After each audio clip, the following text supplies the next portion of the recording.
लिखा हुआ था। और मेरे ख्याल में शरीर छोड़ने से पहले मैं 2 दिन 1 दिन के पहले इनके घर आया तो माता जी ने कहा भाई अब मैं परेशान हो गया। हमने कहा ठीक है माता, परमेश्वर का ध्यान कर, तुमने संसार में सब कुछ देख लिया है। तो 2 3 दिन के बाद में वो परमेश्वर को प्यारे हो गए। सुसार संगत जी मैं आपको बता रहा था नाम की बात। फिर सभी गुरुओं से हमें पता चला ये गुरु इतने शब्दों का नाम देता है, ये इतने शब्दों का नाम देता है। तो सब गुरुओं के पास मुझे भिन्नता मिली, डिफरेंस मिला। तो अगर आप भी ऐसी खोज करोगे, आप ये असमंजस में पड़ जाओगे, दुविधा में पड़ जाओगे कि ये गुरु कितने शब्दों का नाम देता है। पहली तो बात है जो ये शब्दों वाला चक्र है, नाम वाला चक्र है, इसी के बारे में ही जानो आप। सो एक गुरु जी ने मुझे कहा कि आप नाम लो जी। हमने कहा जी नाम एक तरफ तो आप, पहले हम लोग गुरु जी का सत्संग सुना, फिर हमने उनसे वो सवाल किया। और मैं अपने जीवन में एक बहुत ही स्पष्टवादी इंसान रहा, अभी भी स्पष्ट है। जो सुनता है और सुनाता है उसको स्पष्ट ये बात बताते हैं। तो हमने गुरु जी से पूछा भी एक तरफ तो आप कह रहे हैं परमात्मा अनामी है, परमात्मा का कोई नाम नहीं है, तो फिर परमेश्वर का क्या नाम दोगे आप?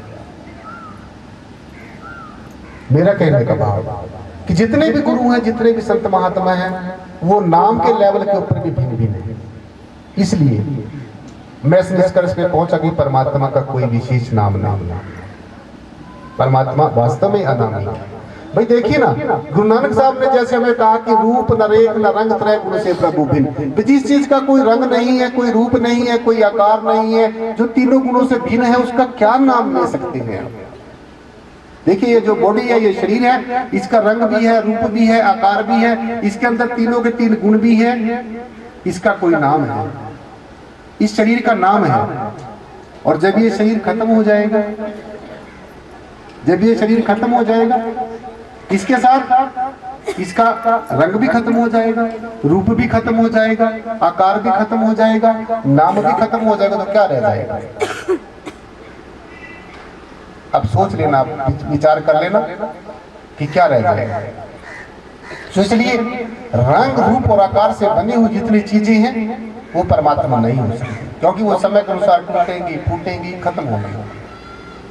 तो भगवान श्री कृष्ण ने अर्जुन को यही बात स्पष्ट की कि अर्जुन किसकी कैसी गति होती है, किसको मानने से क्या होता है, हम कहां पहुंचते हैं, ये बात विचार करने वाली है।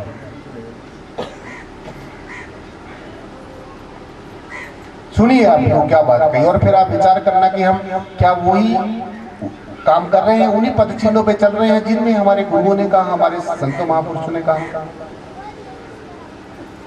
तो भगवान जी ने कहा कि अर्जुन जो भूत प्रेत की पूजा करता है, जैसे बहुत लोग तो भूतों प्रेतों को ही परमात्मा सोच रहे हैं। आप देखते हैं कि लोग तरह तरह के मान्यताओं में, मूढ़ मान्यताओं में फंसे हुए हैं। किसी ने प्रेत आत्मा ने, किसी भूत प्रेत ने आकर थोड़ा सा उनको जज्बा सा दिखाया, मैं ये कर दूंगी, मैं वो कर दूंगी, आदमी वहीं हाथ जोड़ के बैठा, अच्छा जी आप ही मेरे लिए सब कुछ हो, आपको बताइए क्या चाहिए। तो भगवान जी ने कहा कि जो भूत प्रेतों की पूजा करते हैं वो दुर्गति को प्राप्त होता है, क्योंकि जिसकी पूजा करेंगे, जिसका ध्यान करेंगे, हमें वहीं ले जाएगा वो। तो भगवान जी ने कहा जो ऐसी भूत प्रेतों की पूजा करता है दुर्गति को प्राप्त होता है, जो देवी देवताओं की पूजा करता है वो देवगति को प्राप्त होता है, मुक्त नहीं हो सकता। भगवान जी ने कहा अर्जुन वो मुक्त नहीं हो सकता, देवगति को जरूर प्राप्त होगा। और जो परमेश्वर को तत्व से जानता है, जो परमेश्वर को परब्रह्म निर्गुण निराकार परमात्मा को निर्गुण और निराकार स्वरूप से जानता है, हे अर्जुन वो ही मोक्ष और मुक्ति का अधिकारी है।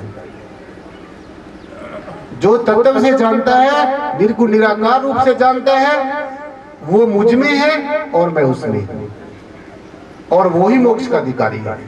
और किसी को मोक्ष नहीं मिल सकता, मुक्ति नहीं मिल सकती, क्योंकि मुक्त हम तभी होंगे जब हमें किसी ऐसी शक्ति का पता होगा जो उसी मुक्त है।